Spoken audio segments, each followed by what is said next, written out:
นาทีพระสงฆ์พิธี30 รูปประกอบพิธีเจริญพระพุทธมนต์ในงานประเพณีส่งน้ำอธิธาตุและหูปเหมือนหลวงปู่ครูบาอ้ายอินทปัญโยอดีตเจ้าอาวาสวัดสะปุงน้อยเป็นสิ่งที่เรายึดถือบูชาภายในงานนี้มีมโหรสพสมโภชตลอดทั้งงานเช่นแห่ปืนเมืองประยุกต์คณะเพชรรุ่งนาตราชการประกวดฮ้องเพลงไทยลูกทุ่งแข่งขันประชันกองหลวงล้านนารำวงย้อนยุคและในงานนี้เชิญทุกท่านพบกับดารานักแสดงชื่อดังที่จะมาร่วมเป็นเกียรติภายในงานเช่นก๊อฟกันภักดีวิจิตรบูมภาคภูมิเก้าธานชนและดารานักแสดงทีมงานละครเรื่องเลือดเจ้าพระยาทางช่อง3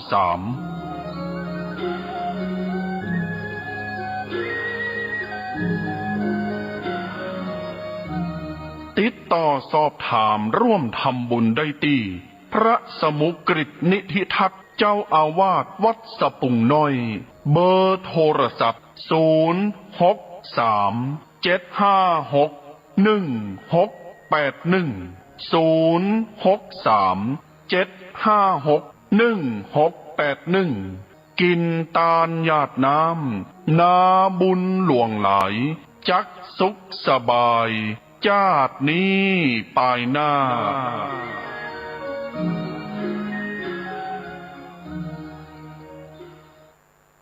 สวัสดีครับท่านผู้ฟังพบกับรายการเกษตรเพื่อชีวิตสำหรับวันนี้เสนอเรื่อง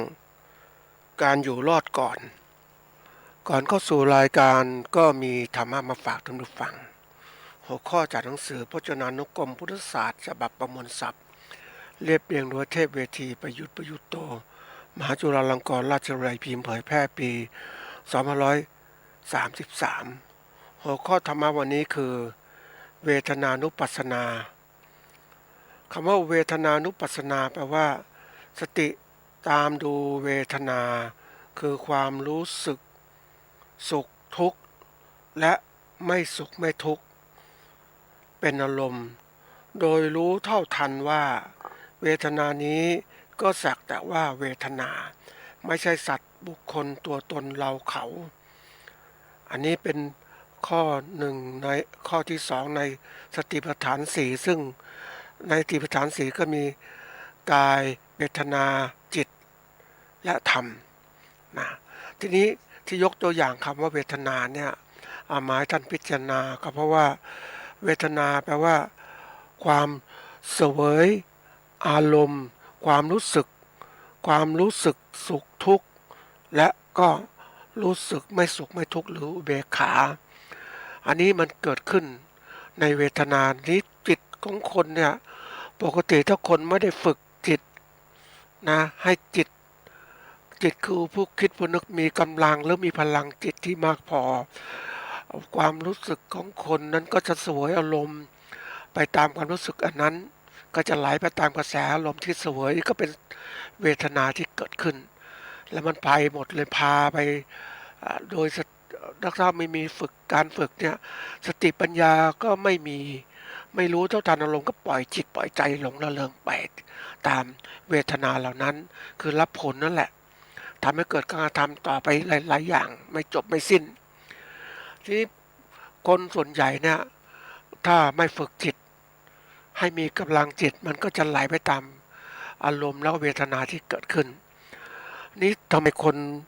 ถึงไม่ฝึกจิตเพราะว่าการที่ฝึกจิตเหล่านั้นเป็นสิ่งที่สำคัญแต่ทำไมคนไม่ชอบฝึกเพราะว่ามันลำบากมันเหมือนกับว่า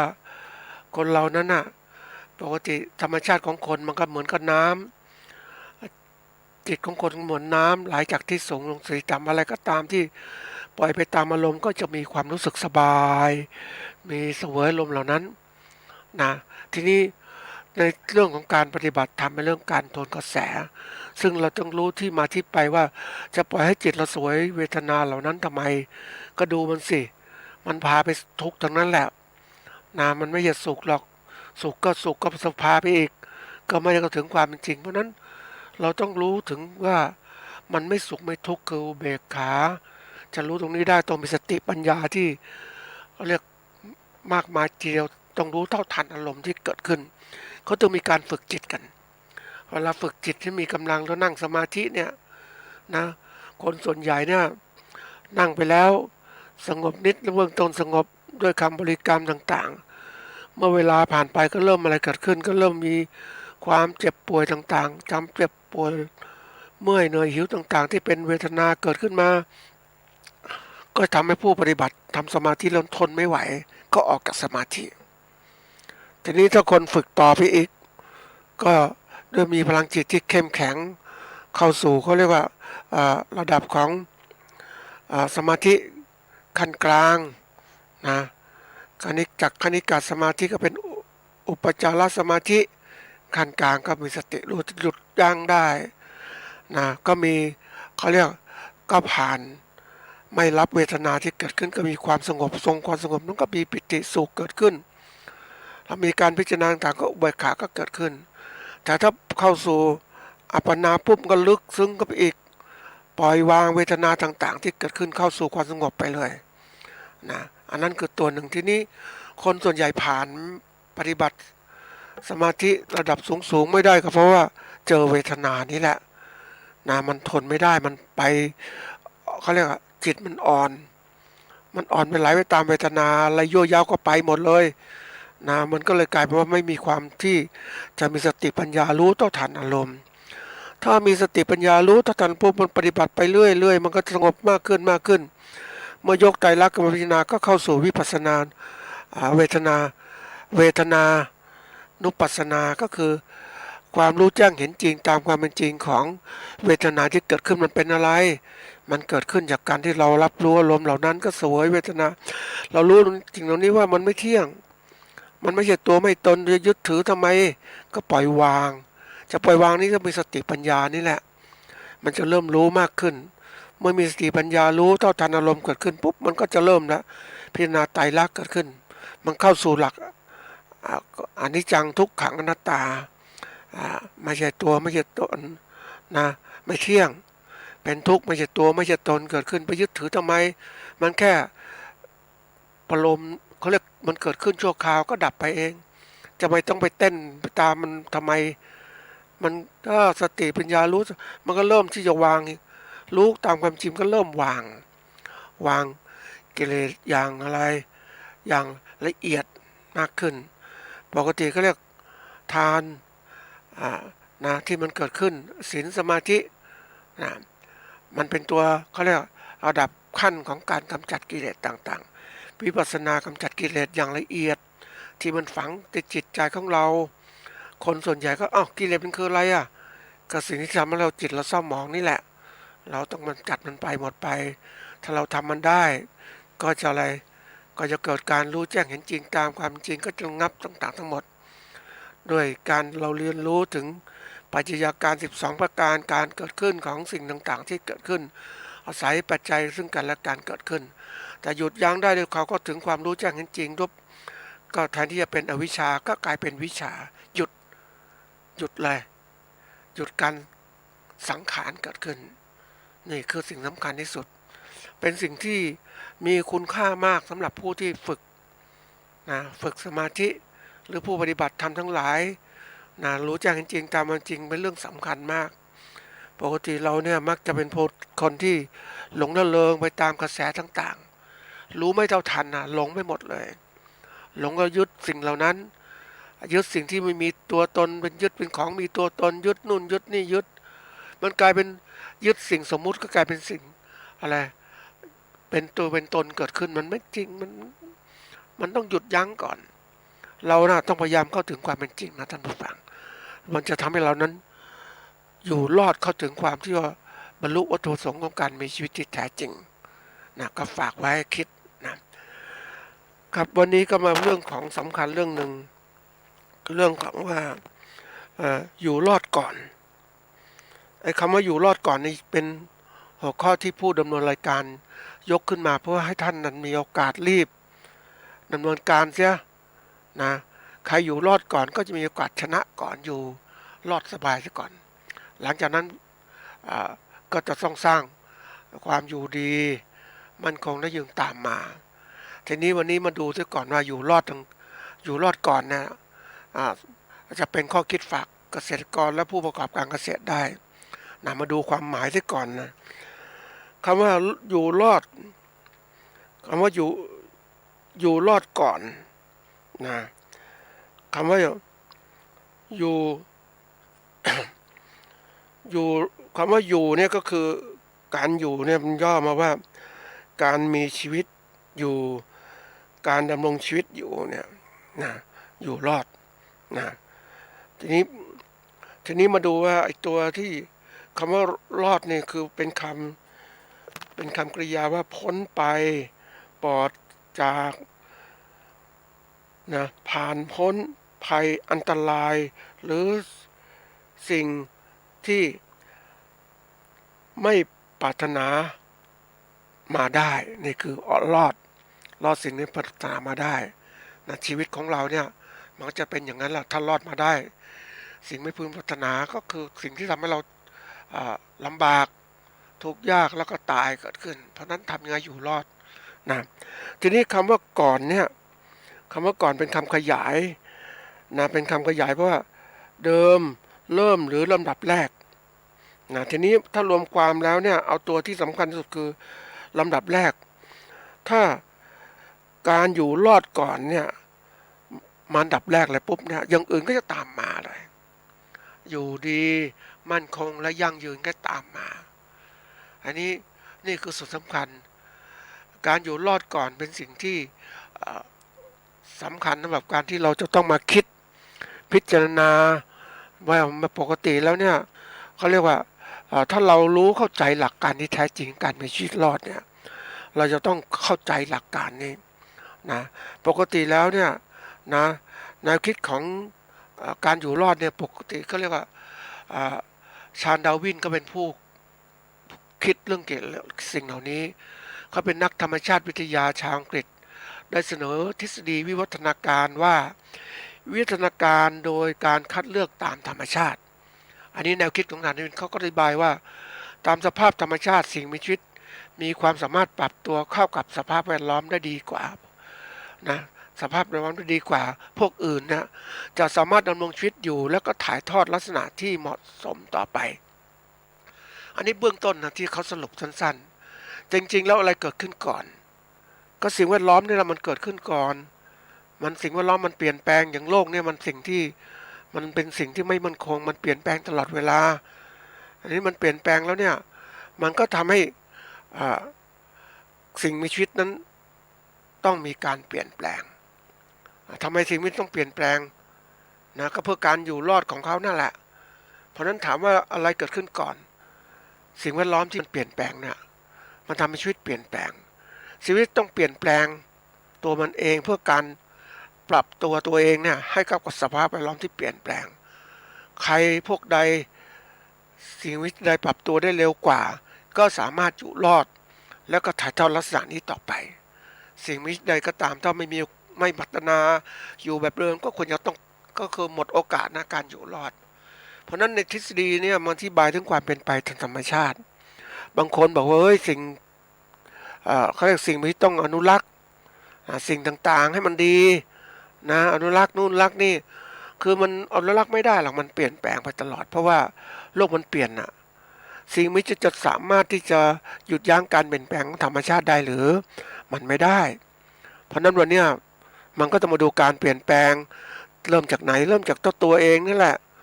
ตัวเจ้าของเองต้องปรับเปลี่ยนรู้นะมันทันกับสิ่งแวดล้อมต่างๆทั้งหมดทีนี้ถ้าเรารู้ก่อนนะโอกาสปรับตัวได้ก่อนนะโอกาสที่จะปรับตัวเปลี่ยนแปลงได้โลกปัจจุบันก็เรียกว่าโลกของคนที่รู้มีข้อมูลที่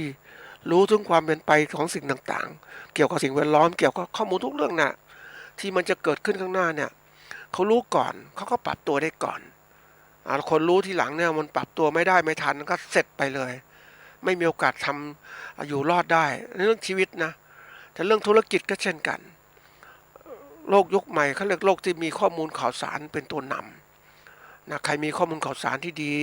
ชี้ถึงความเป็นไปในอนาคตได้ดีถูกต้องมากก็จะทำให้ธุรกิจผู้ดำเนินการธุรกิจใช้ข้อมูลเหล่านี้ก็สามารถอยู่รอดได้ปรับปรุงเปลี่ยนแปลงเหมือนโลกปัจจุบันที่เขาเรียกโลกที่เจริญมีความเจริญก้าวหน้าทางวิทยาศาสตร์เทคโนโลยีต่างๆเนี่ยมากมายทีเดียวเลยพวกนักธุรกิจหรือผู้การเกษตรที่เก่งเขาเอาข้อมูลมาใช้หมดแล้วเขาปรับปรุงเปลี่ยนแปลงหมดแล้วเขาจึงสำเร็จในการประกอบการใหญ่โตมากนะท่านผู้ฟังไปดูดิเราดูโทรทัศน์กันแล้วแต่ดูโทรทัศน์ที่ว่าช่องเกี่ยวกับเรื่องของนำเสนอทางข้อมูลวิทยาศาสตร์เทคโนโลยีต่างๆเนี่ยเขาชี้เห็นถึงว่าการดำเนินธุรกิจการประกอบการเกษตรเนี่ยมันจะมีเทคโนโลยีต่างๆที่ทันสมัยมากขึ้นเลยเขาก็นำมาใช้เขาก็สามารถดำเนินธุรกิจการประกอบการเกษตรเขาได้กำไรมากมายแต่คนที่ไม่รู้ก็แน่นอนก็ลำบากทำแล้วต้นทุนก็สูงอยู่ไม่ได้อันนี้เห็นจริงนะท่านผู้ฟัง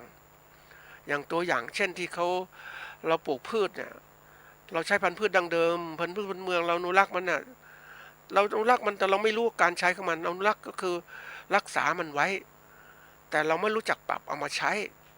เนี่ยไอ้คนที่คิดก็เก่งเขาคิดเลยจากขั้นอนุรักษ์ไปด้วยเขาอนุรักษ์ไม่พอเขารู้จักปรับตัว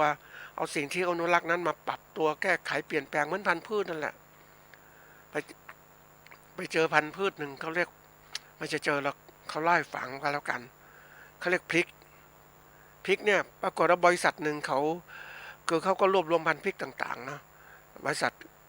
พวกผลิตเมล็ดพันธุ์พริกพืชนี่แหละเขารวบรวมพันธุ์พริกที่เผ็ดเนี่ยนะทีนี้เขาก็รวบรวมพันธุ์ต่างๆมาเขาก็มาคัดผสมพันธุ์นี้ออกมาเป็นพันธุ์นู้นพันธุ์นี้เขาก็พันธุ์ใหม่ๆทีนี้มันก็ได้พันธุ์แต่ว่ามันไม่โดดเด่นเท่าที่ควรจะเป็นเพราะว่ามันไม่เผ็ดแต่เขาก็เดินทางไปยังประเทศอินเดียเขาก็ไปนำพันธุ์พริกเข้ามาเผ็ดมากเนี่ยมันก็ทำให้เขาได้ความสำเร็จคือนำพันธุ์พืชจากที่อื่นเข้ามาเพาะที่นี่ปุ๊บก็สามารถขายได้เลยเพราะว่าการที่คุณอนุรักษ์เนี่ยเพราะว่าเขาเรียกทรัพยากรธรรมชาติปกติเขาเรียกพันธุ์พืชก็เป็นพันธุกรรมของทรัพยากรธรรมชาติที่มีอยู่ในท้องถิ่นหนึ่งมันพัฒนาการมาแล้วอ่ะมันอยู่รอดอย่างนี้มาแล้วแต่ว่าบางทีมันก็เปลี่ยนแปลงเขาเรียกลักษณะทางพันธุกรรมอาจจะเขาเรียกไม่เหมือนเดิมอ่ะมันปรับมาเรื่อยๆทีนี้บางอย่างเนี่ยมันก็เลยทำสูญเสียลักษณะพิเศษไปการที่เขานำพันธุ์พริกที่อื่นเข้ามาใช้ก็เป็นข้อดีเขาก็สามารถจะปลูกเอามาเป็นแหล่งพันธุกรรมในการผสมพันธุ์พืชของเขาทำให้พริกนั้นมีรสชาติเผ็ดขึ้นคัดเลือกมากยังไงเขาก็ทำได้อย่างนี้นี่คือความการพัฒนานะพันธุ์พืชโดยใช้หลักของการผสมพันธุ์พืชนั่นแหละซึ่งเป็นหลักวิทยาศาสตร์ทำยังไงผสมยังไงซึ่งเกษตรกรทั่วไปเขาคงจะรับรู้ได้ยากเพราะว่ามันมีวิชาการต่างๆเกิดขึ้นเดี๋ยวนี้เขามีการศึกษาถึงระดับ DNA ของพืชต่างๆพริกพืชผักต่างๆหมดเลยเพราะนั้นโลกเนี่ยเราเห็นได้ว่าความเจริญก้าวหน้าเนี่ยมันมีมากเราเองถ้าเราตามไม่ทันเนี่ยโอกาสในการที่เราจะอยู่รอดทางการประกอบการเกษตรแล้วก็ทำได้ยากละเพราะว่าอะไรเพราะว่าใครก็ตามที่เขาครอบครองปัจจัยการผลิตที่มีคุณภาพมีราคาถูกเนี่ยคุมได้หมดเนี่ยเขาก็อยู่ได้สบายเลยทำให้ต้นทุนการผลิตของเขาเนี่ยถูกลงเขาก็ค้าขายได้มีกำไรแต่ใครก็ตามที่ไม่สามารถควบคุมทรัพยากรพันธุกรรมศาสตร์พันธุกรรมพืชเทคโนโลยีการผลิตการเกษตรต่างๆไม่ทันสมัยมันอยู่ไม่ได้แล้วท่านผู้ฟังมาขายแข่งก็สู้ไม่ได้รสชาติก็ไม่อร่อยอันนี้เห็นชัดเจนใช่ไหมเราไปดูซื้ออาหารซื้อพืชผักในท้องตลาดเห็นไหมพืชพันธุ์ผักดังเดิมรสชาติก็ไม่ดีแข็งไปเจอเพลินใหม่ดีโอ้โหดีมากเลยยิ่งไปเจอมะละกอไม่มะละกอแตงกวาลูกผสมนะท่านผู้ฟังนะบางทีแตงกวาดั้งเดิมเราเมล็ดมากมายทีเดียวเลย นะแต่นี้มันตังกวาลูกผสมบางทีเนื้อมันหนาขึ้นมันรสชาติดีขึ้นเหมือนเราเนี่ยกินอะไรแตงร้านพวกแตงพืชตระกูลแตงนั่นแหละนะเราก็ชินกับรสชาติแบบเดิมคุณภาพแบบเดิมถ้ามีมันใหม่มาปุ๊บโอ้โหมันดีกว่าเดิมมันก็รู้จักคัดสายพันธุ์เกิดขึ้นนี่คือตัวอย่างของการที่เรานั้นจะต้องมี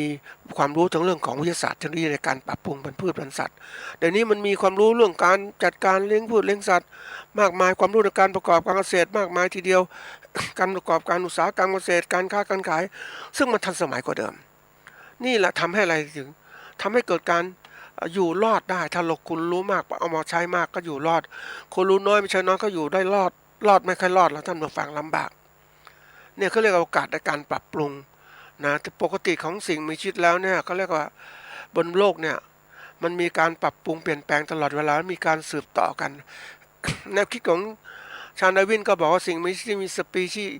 มีความหลากหลายสปีชีส์บนโลกเนี่ยมาจากการสืบทอดลักษณะที่เป็นเปลี่ยนแปลงของสปีชีส์ดึกดำบรรพ์โดยกลไกที่ทำให้การเปลี่ยนแปลงคือการเขาเรียกคัดเลือกธรรมชาติจริงๆแล้วต้องดูว่าจริงๆธรรมชาติบางพงเป็นแต่ว่าเป็นการเปลี่ยนแปลงที่เรียกว่าสิ่งมีที่ปรับตัวสอดคล้องกับธรรมชาติที่เปลี่ยนแปลงก็อยู่รอดได้อันนี้อยู่รอดเป็นสิ่งสำคัญนะจริงๆเขาบอกว่าธรรมชาติไม่ได้คัดเลือกสิ่งมีที่แข็งแรงที่สุดหรือดีที่สุดเพราะธรรมชาติไม่รู้เลยว่าจะเกิดอะไรขึ้นอะไรคือสิ่งที่เรียกว่าดีหรือไม่ดีหรือเรียกว่าพัฒนาการธรรมชาติไม่ได้มีเจตนาหรือมองเห็นล่วงหน้าว่าจะเลือกอะไรไปสู่อะไรที่พัฒนาแล้วมีเพียงสิ่งมีชีวิตที่ปรับตัวได้ดีกว่ากับสภาพแวดล้อมในแต่ละพื้นที่และในแต่ละช่วงเวลาจะอยู่รอดและให้ลูกหลานที่ปรับเปลี่ยนต่อไปอันนี้สำคัญนะท่านผู้ฟังเราดูสิ่งมีชีวิตที่ปรับตัวได้ดีกว่ากับสภาพแวดล้อมในแต่ละพื้นที่และในแต่ละช่วงเวลาจะอยู่รอดได้มีและให้ลูกหลานที่ปรับเปลี่ยนต่อไปอันนี้เรื่องสำคัญนะเรามองเรื่องธรรมชาติเนี่ยสิ่งมีชีวิตแล้วก็ธรรมชาติต่างๆมันก็เป็นตัวสำคัญที่ชี้ถึงว่าเราตัวสำคัญเนี่ยก็บอกว่าสัตว์เลี้ยงลูกด้วยนมเนี่ยสิ่งต่างๆเนี่ยนะมีบรรพบุรุษร่วมกันมานานมีความหลากหลายของสิ่งที่ช่วยกันนะในระบบสิ่งแวดล้อมเนี่ยแต่ยุคนะก็มนุษย์เนี่ยเก่งนะขยันนะทำลายความหลากหลายสิ่งอื่นๆจนเป็นส่วนหนึ่งของการเกิดสิ่งต่างๆที่เกิดขึ้นก็เป็นส่วนหนึ่งที่เกิดขึ้นในการกระทำของมนุษย์นี่เป็นเพียงตัวอย่างหนึ่งที่ยกมาให้ดูว่าความทฤษฎีดั้งเดิมเขาบอกอย่างนี้นะมันเป็นสิ่งที่เกิดขึ้นแล้วจริงๆแต่ทีนี้ว่ามาดูว่าเราเป็นมีชีวิตเนี่ยเรามีชีวิตของเราเนี่ยเราจะอยู่รอดอย่างไรอันนี้ที่มันเล่าให้ฟังนะเพื่อกระตุ้นการปรับตัวของท่านนะรีบมาดูซิว่ามันเป็นอย่างไรนะอันนี้ที่ยกตัวอย่างเนี่ยมันนั่งดูถึงได้เห็นในช่วงฤดูร้อนเนี่ยเราได้มีโอกาสไปดูบ้านของคนที่เขาปลูกเขามีบ้านเขาใหญ่นะพื้นที่กว้างแล้วก็ปลูกพันไม้ต่างๆในบ้านเขาเต็มมันเหมือนสวนป่านะสมมติฝันมันลมลื่นเขาให้น้ำต้นพืชเขาก็เย็นสบายนะมันเป็นอะไรที่แบบมันธรรมชาติเป็นอย่างนั้นนะท่านผู้ฟัง มันก็กูลกันนะทีนี้มาดูบ้านคนที่ยุคปัจจุบันเขาไม่ปลูกต้นไม้ไม่มีอะไรมีแต่ซีเมนต์ก็ร้อนอบไปหมดต้องติดเครื่องปรับอากาศอันนี้มาดูขยายจากบ้านคนไปสู่ชุมชนนะที่มากขึ้น ได้ไปดู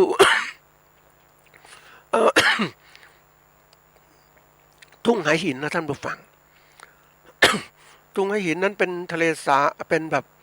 เป็นทุ่งที่มีก้อนหินที่ทำรูปหายในประเทศลาวแล้วก็มีมันเป็นทุ่งโล่งๆท่านผู้ฟังเนินคล้ายๆเชิงเนินเขาอะแต่มันราบมากมีหญ้าขึ้นเต็มไปหมดเลยหญ้ามันเตี้ยๆก็ไม่มีปลูกต้นไม้ยืนต้นอะไรท่านผู้ฟัง มันเสียดายพื้นที่นะท่านผู้ฟังว่าเนี่ยมันที่ราบเหล่าเนี้ยมันทำไมไม่มีการปลูกต้นไม้นะอาจจะคนไม่ค่อยกระตือร้นคนบ่มีต้นพืชก็พอแล้วไม่ต้องไปสนใจทีนี้ไปดูของประเทศจีนโอ้โหที่เขาอ่าห่างจากกรุงปักกิ่งนะท่านผู้ฟังไม่ได้ไปดูนะเพียงดูภาพยนตร์ที่เขาตอนนั้นเป็นทะเลทรายเป็นที่แบบหนาวต่างๆแล้วก็ไม่มีพืชขึ้นนะมีพืชต่างๆเกิดขึ้นน้อยมากแต่เขาก็ปลูกต้นสนปลูกอะไรต่างๆทำให้มันเหมือนกับว่าเป็นสร้างสภาพพื้นที่เหล่านั้นให้เป็นเขาเรียกว่าเป็นป่าจริงๆเขาดูแลป่าโหมันดีมากกลายเป็นว่าป่าจริงๆเป็นป่าที่มนุษย์ปลูกขึ้นไปที่ญี่ปุ่นก็เขาทำเพราะนั้นมันทำให้สภาพแวดล้อมดีขึ้นจริงๆเลยแล้วที่เขาทำตรงนี้อย่างปักกิ่งก็ทำเพื่ออะไรเพื่อที่จะไม่ให้มีลมแรงไม่ให้มีอะไรต่างๆเข้ามาถึงกรุงปักกิ่งนะเขาสร้างตรงนี้ขึ้นมา มันก็ได้ประโยชน์ทั้งสองอย่างประเทศซาอุดิอาระเบียก็สร้างทะเลทรายให้เป็นอะไรเป็นป่านะเป็นป่าทะเลทรายเป็นที่อยู่ของคนต่างๆพยายามสร้างสิ่งแวดล้อมที่มันพืชในสิ่งแวดล้อมที่ไม่เหมาะสมที่เกิดขึ้นทำให้เขาอยู่ดีก็เตรียมการในข้างหน้าเขาก็รู้ว่าธรรมชาตินั้นสำคัญที่สุดในการอยู่รอดของเขาทีนี้มาดูประเทศไทยเนี่ยภูเขาดีๆถ้าป่าไม้ดีทั้งทางในช่วงหนึ่งที่จำได้ไม่ลืมคือมันก็เศร้าใจคือความคิดของคนไทยเนี่ยเราไม่เคยคิดมองการไกลนะเราคิดมองการใกล้ๆก็ทำลายป่า ในเขตภาคเหนือเพื่อปลูกข้าวโพดบางปลูกยางพาราบางช่วงยางพาราเนี่ยที่เขาส่งเสริมปลูกก็ปลูกไปหมดโอ้ยมันเขาเรียกว่ามันมาแทนเขาพูดว่ายังไงก็ตามเสียต้นไม้ไปแล้วเนี่ยมันได้ป่าขึ้นมาป่ายางพาราไอ้ลืมไปว่ายางพารามันก็อยู่ในเขตถ้าอยู่ในภาคใต้มันดีมันก็เรียกว่าไม่ค่อยผัดใบไม่ค่อยเปลี่ยนแปลงต่างๆแล้วอุดมสมบูรณ์เพราะน้ำต่างๆถ้ามาปลูกภาคเหนือเป็นไงบ้างมันไม่ได้อะไรใช่ไหมแห้งแล้งไปหมดทิ้งใบต่างๆเกิดไฟไม่ป่าได้ง่ายแล้วที่ต่างๆที่เป็นเคยเป็นป่าก็ถางหมดอ่ะเอาไปปลูกพืชแล้วถามว่าวันนี้ไปเจอเนินเขาต่างๆมีทุ่งโล่งไม่หมดแล้วท่านผู้ฟังมีแต่ตอไม้อ่ะท่านผู้ฟังนั่นก็ตัวอย่างเราทำลายสิ่งเหล่านี้มาแล้วคิดถึงว่าต้นตอก็คือคนยุคปัจจุบันที่มองเห็นความที่ว่าจะได้รายได้จากการประกอบการเกษตรมีขายพืชต่างๆมามากมายทีเดียว ลืมไปว่าลูกหลานเป็นอนาคตจะเป็นอย่างไรมันไม่มีที่อยู่อาศัยที่ดีพอแล้วทำไมไม่ปลูกต้นพืชมากๆก็เพราะว่าไม่ได้มองการไกลไงมันมีต้นพืชแล้วอะไรจะดูดซับน้ำไม่มีอะไรจะดูดซับความร้อนที่เกิดขึ้นมันร้อนอดไปหมดแล้วยิ่งช่วงเวลาที่ผ่านมาก็เผาป่าทำลายป่าเกิดขึ้นมาเรารู้มานานตั้งแต่ปีไหนไม่รู้ต้องเยอะแยะที่เขามีฮอตสปอตที่เกิดขึ้นในประเทศไทยในประเทศข้างเคียงแต่รัฐบาลไม่เคยแก้คนไม่เคยตระหนักแล้วพยานอันตรายฝุ่น PM 2.5ก็มาพวกก็เริ่มนะโอ้อย่างงี้อย่างนี้ติดอันดับโลกแล้วมามีชื่อเสียงติดอันดับโลกแล้วต่อไปใครจะมาเที่ยวเมืองท่องเที่ยวต้องรักษาสิ่งแวดล้อมแต่นี่มีคิดจะเอาอย่างเดียวไม่เคยคิดจะรักษามันนะมันเสียโอกาสนะท่านผู้ฟังแล้วต่อไปประเทศต้องร้อนขึ้นภาคเหนือจะร้อนขึ้นเพราะอะไรป่าไม้ถูกทำลายไปหมดนั่นเองจริงๆแล้วเรารู้มากขึ้นศึกษามากขึ้นตัวอย่างเขาใหญ่ทำไมอนุรักษ์มันดีลมรื่นใครก็อยากอยู่ใกล้ข้างเขาใหญ่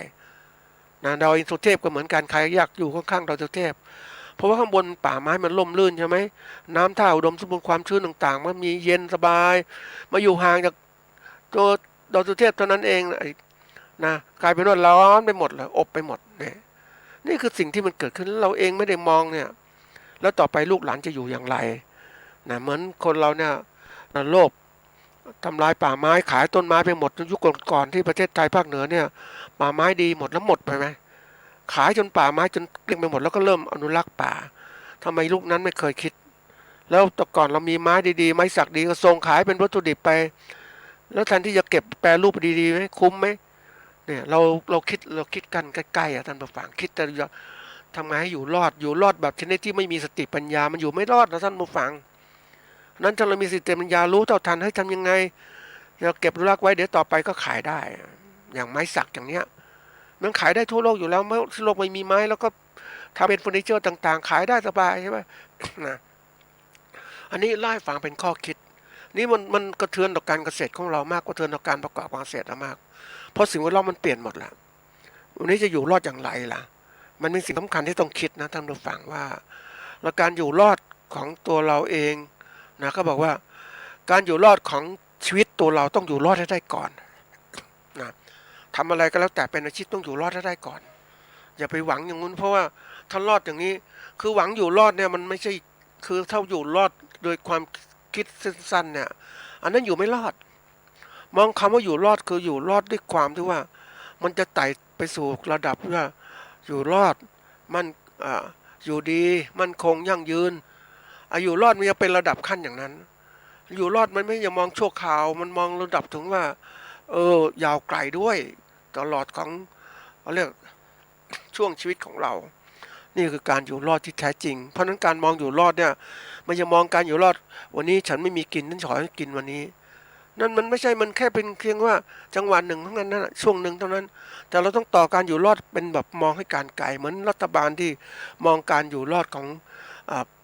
ผิดเพี้ยนไปนะแทนที่จะช่วยประชาชนให้มีเศรษฐกิจที่ดีกับแจกเงินแล้วไม่มีอาชีพมันก็จนเหมือนเดิมนะท่านผู้ฟังมีเงินใช้ก็จนไม่รู้ทำอะไรเพราะไม่ได้สร้างสติปัญญาหรือความสามารถของคนในการที่จะทำไงให้อยู่รอดได้ยาวไกลมากขึ้นเขาบอกว่าถ้าตัวเราเองอยู่รอดไม่ได้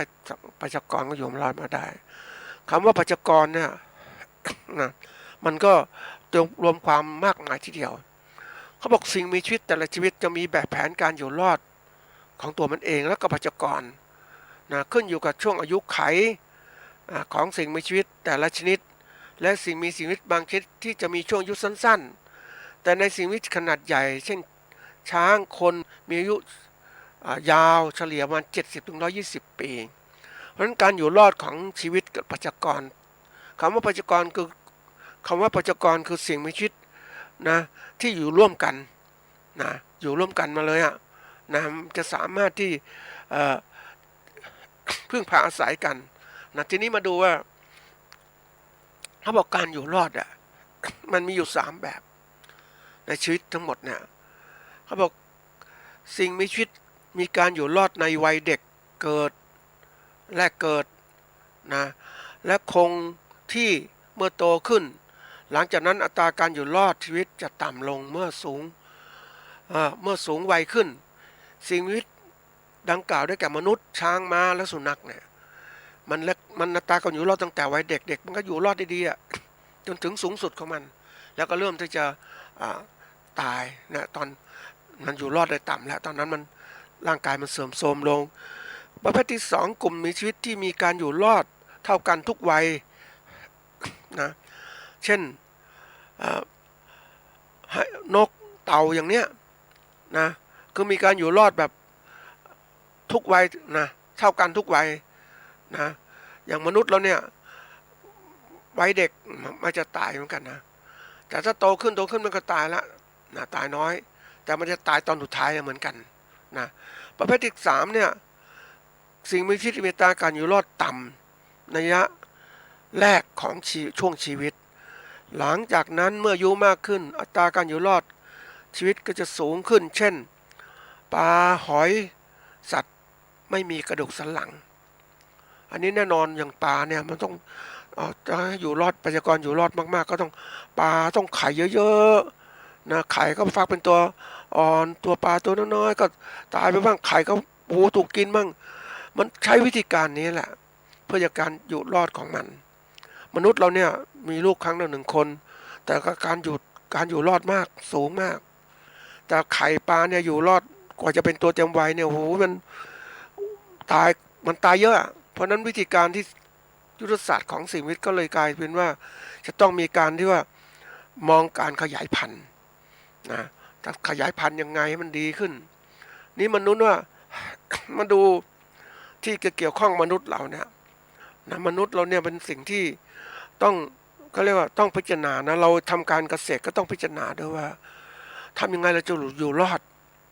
เขาบอกว่าอัตราการว่างงานที่เพิ่มขึ้นเทคโนโลยีเกษตรที่ก้าวหน้าอย่างรวดเร็วมีการที่ว่าทำยังไงให้คนมีทักษะในการทำงานนะที่จะทันกับการเปลี่ยนแปลงต่างๆทักษะในการคิดแล้วก็ทักษะในการทำงาน ให้สำเร็จอย่างรวดเร็ว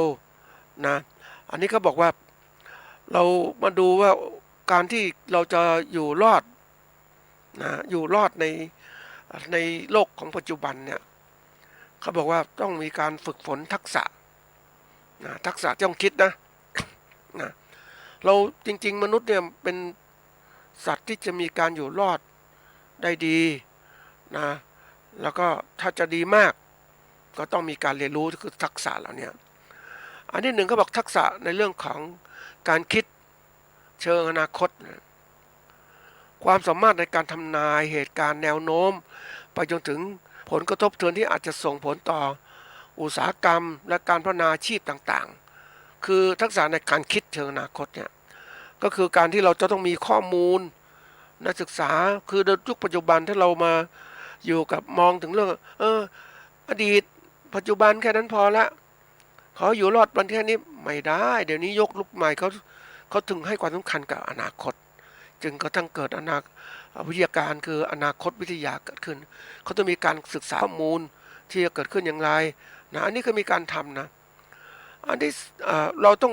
คือเราอยู่ในโลกเกษตรเนี่ยเราต้องมีการศึกษาถึงความเป็นไปข้างหน้าเนี่ยเกิดขึ้นในการเกษตรของเราอย่างไรไม่ใช่ว่าเกษตรยุคก่อนคือเกษตรที่เราทำหากินเพื่อจะอยู่รอดกินอยู่ได้นะยุคปัจจุบันเนี่ยมันต้องเปลี่ยนมาแล้วทำเกษตรเพื่อขายนะเพราะมันเปลี่ยนแปลงไปหมดแล้วอ่ะเราต้องการใช้ปัจจัยอื่นเพราะนั้นมันจะต้องคิดมากขึ้นนี่จะขายคนยังไงคนลูกค้าเป็นใครยังไงก็ต้องคิดมากขึ้นคู่ค้าคู่แข่งมันเป็นไงคิดข้างหน้ามันจะเกิดขึ้นยังไงไม่ใช่ว่าฉันอยากจะปลูกนั่นอยากไอ้นี่ใช่อยู่ในครอบครัวเราก็ทำได้อย่างนั้นแต่จะขายให้คนกินอย่างไรเนี่ยทำยังไงให้คนกินสินค้าที่เราผลิตอย่างไรก็ต้องดูต่อนะไม่ใช่ว่าส่งเสริมทำนี่ไปแล้วขายไม่ได้ทำไงเพราะนั้นมันไม่สอดคล้องกับเป็นไปในอนาคตต้องคิดถึงอันนี้อันถัดมาคือการทักษะด้านการเป็นผู้นำที่กล้าหาญตัวเราเองนั้นต้องเป็นผู้นำไม่ใช่คนอื่นกระตุ้นเป็นคนที่กล้าคิดมองไปข้างหน้านะในการที่จะเลื่อนตัวเองในการเปลี่ยนแปลงฐานะตัวเองนะไม่ใช่อยู่แค่เนี้ยก็เจอคนที่เขาเคยเล่าให้ท่านผู้ฟังว่าเขาจบปริญญาตรีแล้วยังมาเป็นคนทำงานดังเดิมอย่างเงี้ยต่ำกว่าระดับปริญญาตรีด้วยซ้ำไปก็เพราะว่าไม่อยากเปลี่ยนแล้วเหนื่อยอยู่อย่างเงี้ยก็พอละคือเสียดายความคิดความอ่านที่เขาเคยมี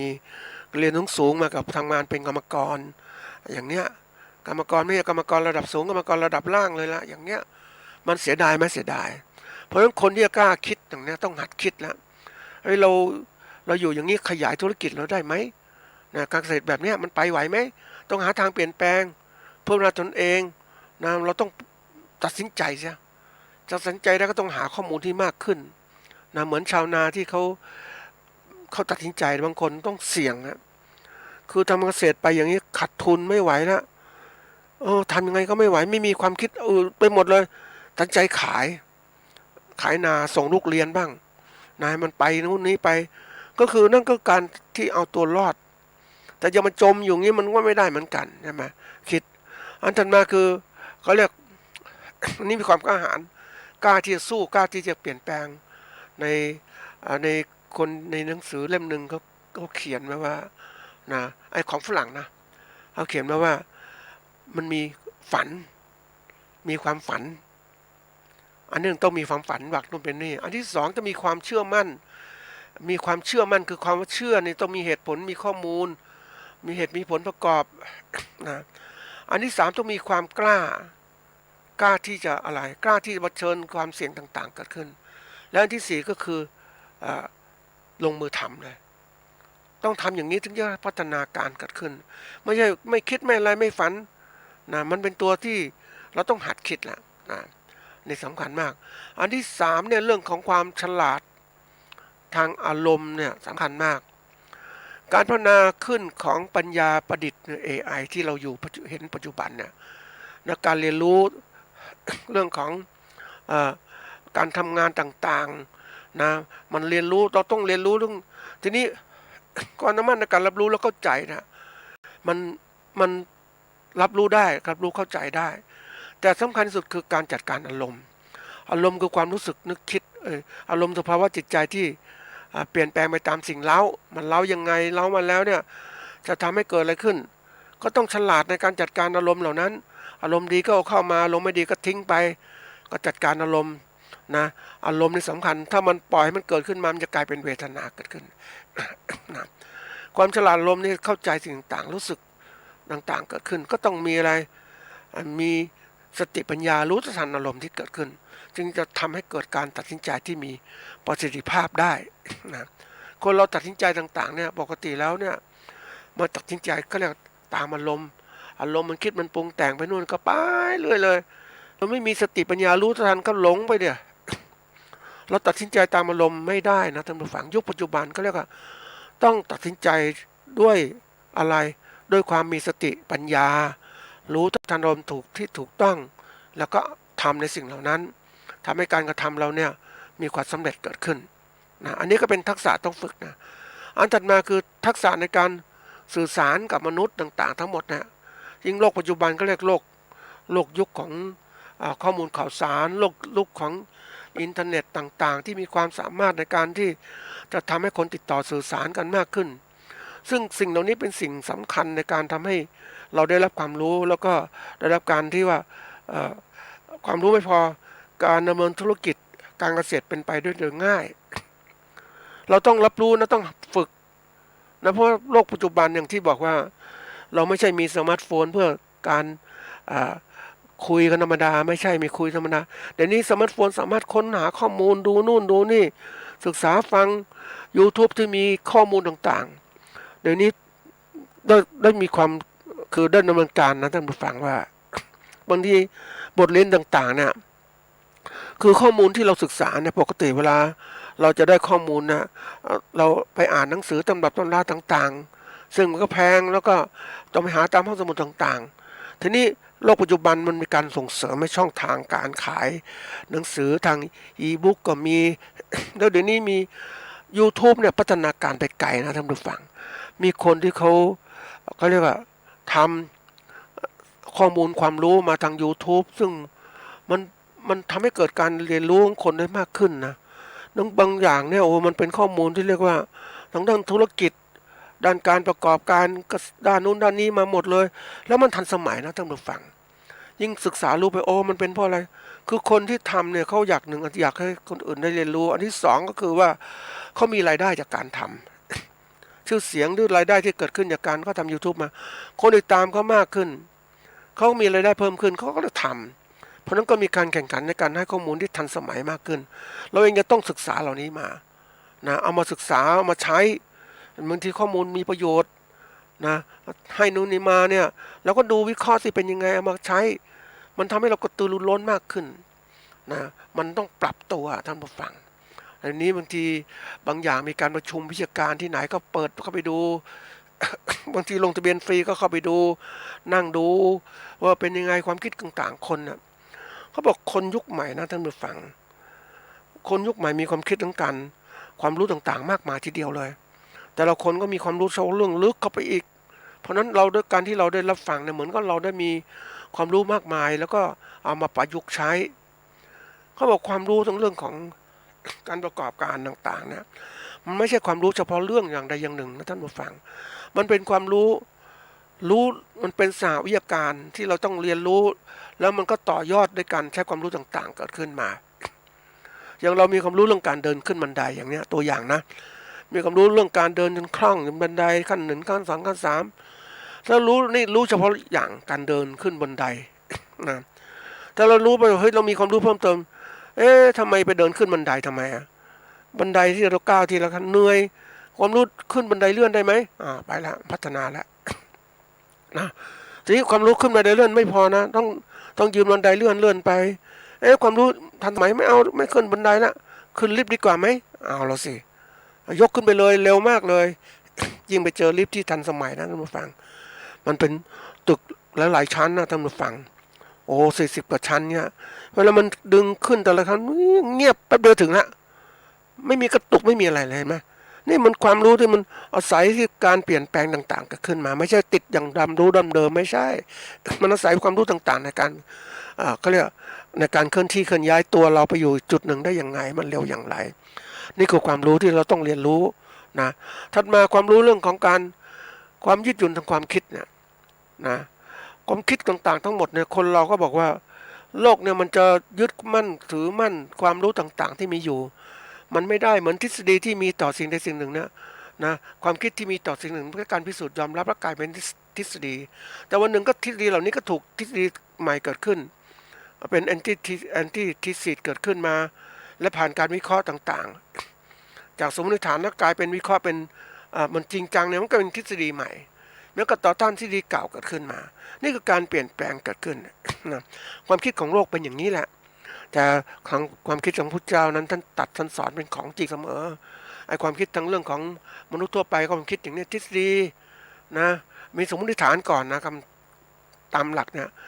คำว่าสมมติฐานคือแนวคิดที่มีต่อสิ่งใดสิ่งหนึ่งแล้วสมมติฐานเหล่านี้ได้รับการพิสูจน์ยอมรับด้วยความเป็นจริงแล้วก็กลายเป็นทฤษฎีนี่ทฤษฎีเหล่านั้นมันคงที่ระดับหนึ่งแล้วก็เกิดโลกมันเปลี่ยนเกิดขึ้นก็เกิดเป็นอะไรเกิดขึ้นก็เป็นสมมติฐานใหม่หรือแอนตี้ทีซีใหม่ว่าอันนี้ไม่จริงละแอนตี้ทีซีใหม่คือแนวคิดต่อต้านทฤษฎีเดิมก็มีการเปลี่ยนแปลงเหมือนเราเนี่ยมีความคิดแบบอนุรักษ์นิยมวันหนึ่งข้างหน้ามีประชานิยมเกิดขึ้นมันเกิดขึ้นมาแล้วประชานิยมมันเจริญเติบโตน่ะเป็นประชาธิปไตยเกิดขึ้นมันก็เกินก้าวหน้าขึ้นมันก็เกิดมาคิดใหม่ขึ้นมันก็เป็นอะไรเกิดเป็นทฤษฎีใหม่เกิดขึ้นนั่นเองโลกมันเปลี่ยนอย่างนี้แหละแนวคิดของคนต้องเปลี่ยนถ้าคนมายึดมั่นคือมั่นความคิดเดิมๆอย่างเนี้ยมันจะไปสู้กับความสามารถไอ้ความเปลี่ยนแปลงสิ่งแวดล้อมอย่างไรยิ่งคนปัจจุบันที่เขาเก่งเนี่ยเมืองธุรกิจที่เขาเก่งเขารู้ว่าข้างหน้าจะเปลี่ยนแปลงอะไรสิ่งแวดล้อมจะเปลี่ยนแปลงอย่างไรเขาจะเจริญก้าวหน้าอย่างไรเขาคิดอย่างนี้นะทีนี้มาดูว่าเคล็ดลับยังไงในการที่เราจะอยู่รอดนอกจากมีความคิดเหล่านี้เขาเรียกว่าโลกยุคใหม่นะอันนี้โลกของธุรกิจแล้วนะคำว่าเอาธุรกิจมาให้ท่านผู้ฟังซึ่งท่านก็เป็นเกษตรกรหรือผู้ประกอบการนะต้องลองคิดดูถ้าเรายังมัวคิดแบบเดิมๆอยู่เนี่ยมันไปไม่ไหวหรอก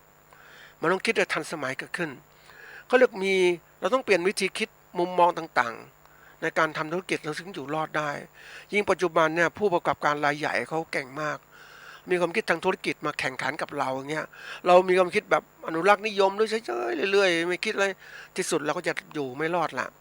นี่วันนี้จะอยู่รอดอย่างไรล่ะมาดูว่าเขาเรียกข้อที่หนึ่งเนี่ยเราจะอยู่รอดทางธุรกิจก็มองหาโอกาสให้เจอโอกาสเนี่ยของเราคิดว่าเฮ้ยเราทำประกอบการเกษตรแบบเนี้ยไหวเป็นเกษตรกรแบบนี้ไหวไหมหรือเป็นประกอบการเกษตรอย่างนี้ไหวไหมต้องต่อสู้อย่างไรต้องใช้เทคนิคอย่างไรเพิ่มขึ้นต้องหาความคิดมากขึ้นแล้วก็มาคิดมันลงมือทำแล้วก็เกิดความชำนาญเกิดขึ้นเราถึงจะผลิตสินค้าอะไรได้นะอันนี้เราเห็นเลือกเป้าหมายได้แล้วก็กำหนดเลยข้อถัดมาคือต่อยอดธุรกิจเดิมอย่างเราทำเกษตรยังไงให้เป็นธุรกิจใหม่เป็นประกอบการเกษตรใหม่ไหวไหมนะทำยังไงให้มันดีขึ้นคำว่าทำธุรกิจสามารถคิดดัดแปลงต่อยอดได้เสมอไม่ว่าไม่จำเป็นจะต้องอยู่กับธุรกิจเดิมตลอดไปนะอันนี้มันต้องคิดแล้วต้องคิดแบบฟอร์มต่างๆอย่างตัวอย่างเช่นการค้าขายแล้วเป็นยังไงค้าขายแบบนี้ไหวไหมส่งให้พ่อค้าอย่างนี้ไหวไหมแล้วทำไมไม่ส่งให้กับผู้ซื้อโดยตรงล่ะไอ้ผู้บริโภคโดยตรงล่ะเราจะได้กำไรมากขึ้นใช่ไหมนี่คิดแล้วต่อยอดคุณภาพขึ้นมานะต่อยอดธุรกิจเดิมขึ้นมาไม่ใช่เพราะอะไรเพราะว่าเนื่องจากโลกมันเปลี่ยนแปลงไปแล้วเราต้องปรับตัวความคิดเปลี่ยนใหม่เกิดขึ้นเราต้องหาความรู้เพิ่มใหม่เกิดขึ้นแล้วก็ลองอะไรใหม่ๆให้เร็วขึ้นที่สุดในโลกการเปลี่ยนแปลงที่เกิดขึ้นถัดมาเราต้องสร้างเครือข่ายพร้อมเปิดใจเรียนรู้อย่างเครือข่ายธุรกิจต่างๆเนี่ยนะมันเป็นยังไงนะมันต้องไม่เขาต้องทำเป็นเครือข่ายเพราะเครือข่ายมันช่วยกระตุ้นมันเชื่อมต่อกันบางทีเราเองเนี่ยคิดเองทำเองมันไม่ไหวแล้วคนเดียวมันต้องมีเครือข่ายเราเข้าไปเครือข่ายแรกๆก็อาศัยเครือข่ายก่อนอย่างเราเป็นเครือข่ายลูกค้าผลิตสินค้ากับเขาต่อไปก็เราผลิตสินค้าได้แล้วส่วนหนึ่งส่งให้เขาส่วนที่สองก็ขายเองอย่างเงี้ยมันเริ่มธุรกิจอย่างนี้ต่อไปมันต่อยอดไปไม่ใช่ว่าเป็นเครือข่ายอยู่จมเครือข่ายอย่างนี้ค้าเป็นลูกค้าให้กับเขาอย่างนี้ตลอดไปค้าขายสินค้ากับเขาตลอดไปโดยไม่คิดหาทางออกตัวเองก็กลายเป็น ธาตุทางธุรกิจแหละนะมันต้องคิดนะเราต้องกล้าเปลี่ยนแปลงก็บอกว่าต้องเปิดใจให้กว้างขึ้นนะเรียนรู้สิ่งที่ล้มเหลวสิ่งที่สำเร็จให้มากขึ้นอย่างรวดเร็วนะเราต้องหามูลค่าทุกขั้นตอนของธุรกิจให้เพิ่มขึ้นนะถัดมาก็คือว่าหัวใจของการทำธุรกิจก็คือว่าใส่ใจลูกค้าวันนี้ลูกค้าแล้วเป็นยังไงใครคือลูกค้าสำคัญไม่ใช่พ่อค้านะลูกค้าของเราในการประกอบการเกษตรก็คือเรื่องของคนที่ซื้อสินค้าเกษตรของเราไปบริโภคนั่นแหละเราใกล้ชิดกับเขาเราสามารถที่จะต้องสำเร็จทำธุรกิจได้สบายถัดมาคือต้องพร้อมที่จะเปลี่ยนโลกนี้ไม่มีสูตรสำเร็จในเรื่องทำธุรกิจนะท่านผู้ฟังมันมีเบื้องต้นเท่านั้นแหละอาจจะก๊อปปี้เข้ามาอะไรเข้ามาแล้วแต่ต่อไปเนี่ยเราต้องคิดเองทำเองเพราะว่าโลกมันมีเปลี่ยนตลอดเวลาเราเปลี่ยนแปลงได้เร็วอย่างโลกปัจจุบันเราค้าขายทางออนไซต์ของเราในร้านที่เรามีรู้ก็ขายพ่อค้าวันนี้ค้าขายออนไลน์แล้ว ทำธุรกิจต่างๆขึ้นมากขึ้น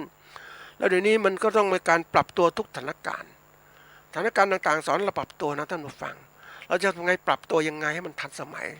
ถ้าเราไม่รู้จักปรับตัวเนี่ยเราอยู่รอดลำบากมากเลยการปรับตัวสิ่งแวดล้อมเนี่ยคำว่าสิ่งแวดล้อมมันเกิดขึ้นมาก่อนมันเปลี่ยนแปลงแล้วโลกมันเปลี่ยนหมดแล้วเพราะฉะนั้นสิ่งแวดล้อมมันเกิดขึ้นแล้วมันเปลี่ยนตลอดเวลาโลกร้อนมากขึ้นแล้วมากขึ้นเราจะอยู่รอดอย่างไรเราต้องปรับตัวคิดแล้วนะคิดหาทางปรับตัวให้เร็วที่สุดเพื่อการอยู่รอดถ้าปรับตัวช้าอยู่ไม่ได้เดี๋ยวนี้ปรับตัวสำคัญที่สุดคือความคิดของเรานั่นแหละเราจะคิดเดิมๆอยู่แบบเดิมๆมันไปไม่ไหวแล้วเดี๋ยวนี้ปรับตัวอย่างไรนะเราตรงนี้สำคัญมากเลยเพื่อการอยู่รอดเพราะนั้นถ้าเราอยู่รอดได้ก่อนเนี่ยนะเราไปได้ก่อนนะอย่างนักธุรกิจเกษตรกลุ่มหนึ่งทำเกษตรแบบดั้งเดิมอย่างเงี้ยเรื่อยๆแต่มีไม่กี่คนนะทำธุรกิจต่อเดิมนะกลายเป็นผู้ประกอบการละคิดใหม่ทำใหม่มากเขาก็ใหญ่โตขึ้นไอ้ธุรกิจแบบเดิมเจ๊งนะท่านผู้ฟังไอ้การเกษตรแบบเดิมเจ๊งเลยค้าขายไม่ได้ถูกก็กดราคากำไรก็น้อยแต่ไอ้รายใหม่ที่แตกตัวเพิ่มขึ้นมาเนี่ยเขาอยู่รอดสบายเลยนี่ก็สำคัญเพราะเขาอยู่รอดเขาก็สำเร็จทางธุรกิจได้ไหมได้ก่อนคนอื่นใช่ไหมแล้วก็ต่อยอดรวยมากขึ้นใช่ไหมอันนี้สำคัญมากนะท่านผู้ฟังก็ฝากไว้เป็นข้อคิดว่าเราจะอยู่รอดอย่างไรนะต้องรีบ